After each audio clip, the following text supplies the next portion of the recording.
Macmillan Audio presents Without Mercy by Colonel David Hunt and R.J. Pineiro. Read for you by P.J. Ochlan.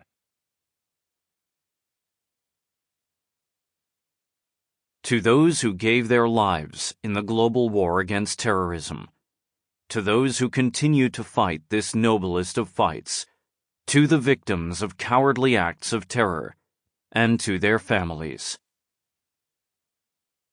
We will not prematurely or unnecessarily risk the costs of a worldwide nuclear war in which even the fruits of victory would be ashes in our mouth. John F. Kennedy. Prologue. The Hand of God. Bagram, Afghanistan. They moved swiftly and decisively, with the quiet confidence of knowing one's fate and being prepared to face it. Jamal was in charge, but he was not in front.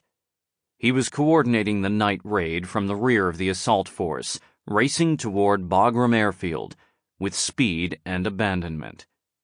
His Jeep Wrangler's 32-inch off-road tires bit into the uneven terrain, kicking up dirt and gravel, the road noise deafening.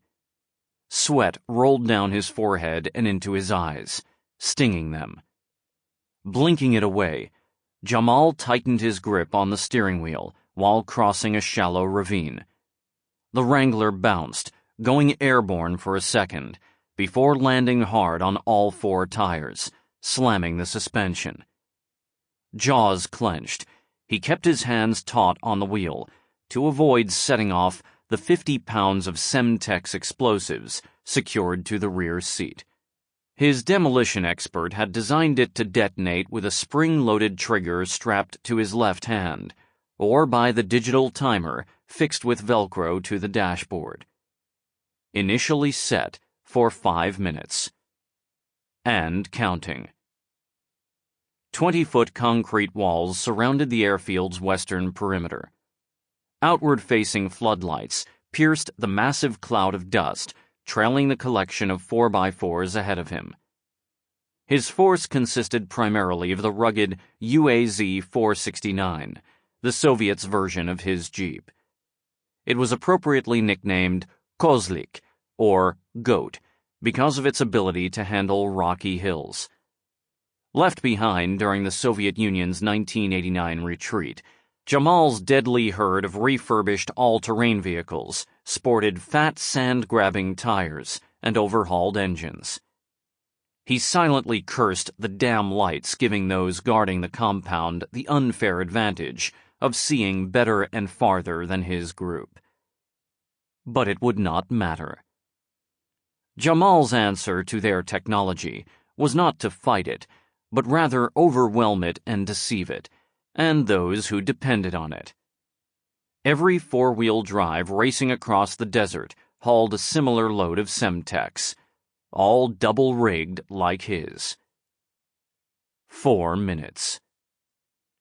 He eyed the red LED counter directly in front of him, and then the pressure trigger as the desert rushed past him and the tan-colored wall grew larger in his windshield.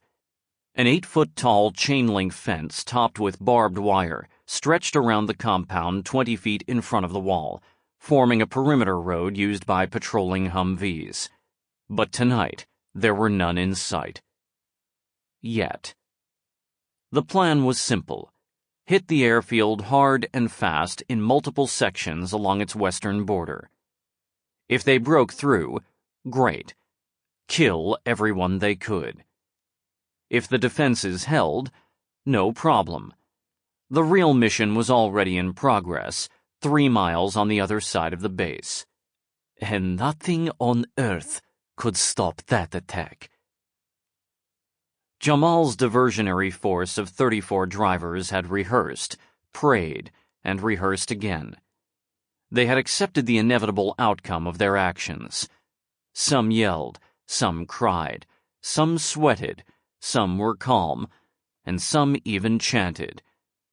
But they all charged as one across the sand toward their certain Sample complete. Ready to continue?